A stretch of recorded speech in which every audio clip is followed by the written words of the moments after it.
اعوذ باللہ من الشیطان الرجیم بسم اللہ الرحمن الرحیم رب اشرح لی صدری ویسر لی امری واحلل عقدۃ من لسانی یفقہوا قولی اللہم انطقنی بالہدی والہمنی التقوی قال اللہ سبحانہ تبارک و تعالی بسم اللہ الرحمن الرحیم وانکحوا الایام منکم والصالحین من عبادکم وامائکم ان یکونوا فقراء یغنہم اللہ من فضلہ واللہ واسع علیم۔ ناظرین، اسلامی شادی کی سیریز میں آج ہم آپ کے سامنے لڑکی اور لڑکے کے درمیان کفو کے مسئلے کو لے کر حاضر ہیں۔ بہت موقع پر گفتگو ہوتی ہے کہ لڑکی اور لڑکے کا آپس میں ایک دوسرے کے لیے کفو ہونا ضروری ہے، اور اسلام بھی اس بات کی تائید کرتا ہے کہ لڑکی لڑکا آپس میں ایک دوسرے کے لیے کفو ہوں۔ کفو کا مطلب کیا ہوتا ہے، مفہوم کیا ہے، اور اسلام میں کفو کیا ہے اور ہمارے سماج میں کفو کیا ہے۔ چونکہ گفتگو اسلامی شادی کی ہے، لہٰذا ہم اسلامی معیارات کو آپ کے سامنے عرض کر رہے ہیں۔ ہمارے سماج میں کفو کا مطلب مالدار کی شادی مالدار کے ساتھ، ڈگری والے کی شادی ڈگری والے کے ساتھ، سید کی شادی سید کے ساتھ، ملک، زبان، علاقہ، یہ تمام چیزیں کفو میں شمار ہوتی ہیں۔ لیکن کفو کے اصل معنی ہیں برابر کا ہونا۔ وَلَمْ يَكُنْ لَهُ كُفُوًا أَحَدٌ، یعنی خدا کے برابر کا کوئی نہیں ہے۔ برابری کا مطلب کیا ہے؟ برابری میں نہ مال کی برابری، نہ دولت کی برابری، نہ اسٹیٹس کی برابری، نہ خاندان کی برابری۔ اسلام میں لڑکی اور لڑکے کے درمیان جن کی شادیاں ہونی ہیں، ان کے درمیان سب سے اہم چیز ایمان ہے، اور ایمان کو معیار کفو قرار دیا گیا ہے۔ لہٰذا ایمان کی شادی ایمان ہی سے ہو سکتی ہے۔ جو صاحب ایمان نہیں ہے اس کی شادی صاحب ایمان سے نہیں ہو۔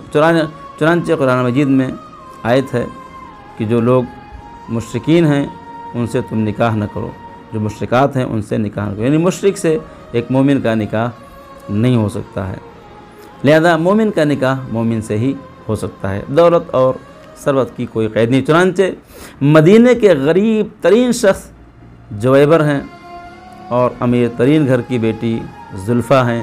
پیغمبر اسلام نے جویبر کے ایمان کی دولت کی بنا کے اوپر زلیفہ کے دنیا کی دولت کو مقدم رکھا اور جویبر کی شادی زلفہ سے کرائی۔ اس لیے اسلام میں سب سے اہم چیز ایمان معیار ہے۔ البتہ ایمان کے ساتھ ساتھ ایک چیز جو اہم ہے وہ یہ ہے کہ ہم عقیدہ ہونا بھی ضروری ہے، کہ اگر عقیدے مختلف ہوتے ہیں، مثلا ہمارے پاس اہل سنت کی شادی شیعوں کی شادی اہل سنت میں جو ہوتی ہے اس سے مختلف مسائل کھڑے ہو جاتے ہیں۔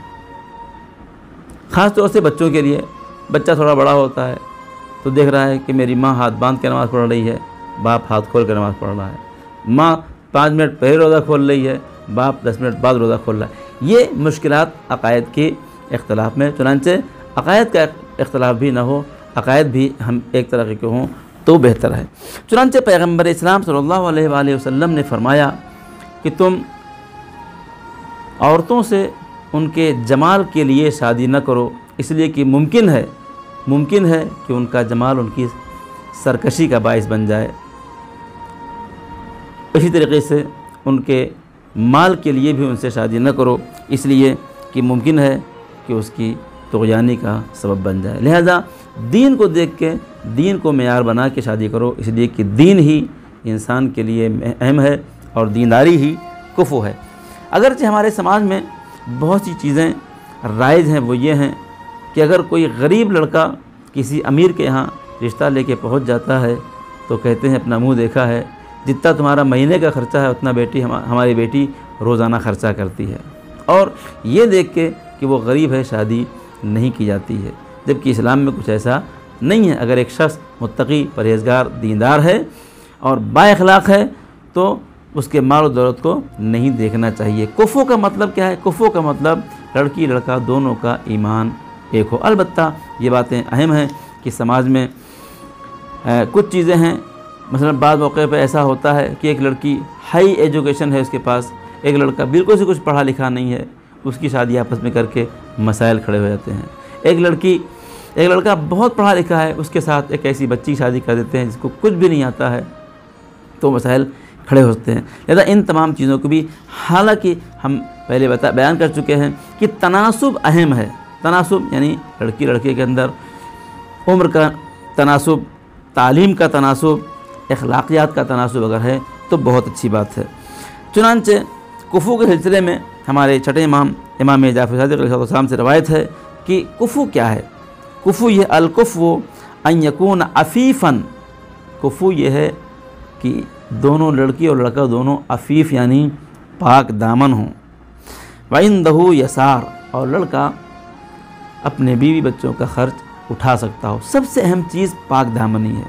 جس کے پاس ایمان کی دولت ہے، جو ایمان کی دولت سے سرشار ہے، اس کے لیے تمام چیز بیکار ہے۔ لہذا جو با ایمان ہے اس کا دامن بھی انشاءاللہ پاک و پاکیزہ ہوگا۔ اور میں اپنی بات کو امام محمد باقر علیہ السلام کی ایک روایت سے تمام کرنا چاہتا ہوں کہ امام نے فرمایا کہ کتنی بڑی مصیبت یہ ہے کہ ایک غریب شخص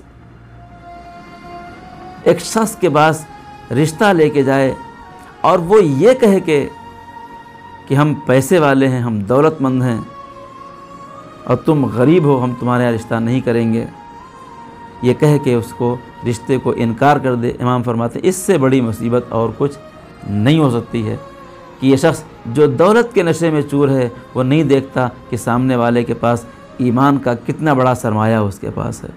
لہٰذا یہ بات صحیح ہے کہ سماج میں کم سے کم تھوڑی سی ان تمام چیزوں کو دیکھا جانا چاہیے کہ تعلیم یا اخلاقیات یا خاندان تھوڑا سا دیکھا جانا چاہیے، لیکن غریبی امیری کو دیکھ کے، ہائر ایجوکیشن کو دیکھ کے رشتے کو انکار کر دینا اور ایمان کو اکثر فراموش کر دینا، ایمان اور دینداری کو سائڈ میں ڈال دینا، یہ بہت بڑا اخلاقی اور دینی جرم ہے۔ لہٰذا اگر آپ کے سامنے، ہمارے سامنے کوئی شخص ایمان کی دولت سے سرشار ہے، پاک و پاکیزہ ہے، متقی اور پرہیزگار ہے، تو اگر اس کے پاس تھوڑی سی دولت کم بھی ہے تو کوئی بات نہیں، اس کی تعلیم اگر ذرا سی، بالکل نہیں تو نہیں چلے گا، لیکن اگر ذرا سی کم ہے تو کوئی بات نہیں ہے، وہ اگر دوسرے خاندان کا ہے تو کوئی بات نہیں ہے، اگر اس کے پاس ایمان ہے اور دین ہے، تقویٰ ہے، پرہیزگاری ہے، تو وہ ایک متقی، پرہیزگار اور دیندار بچی کے لیے کفو ہو سکتا ہے۔ لہذا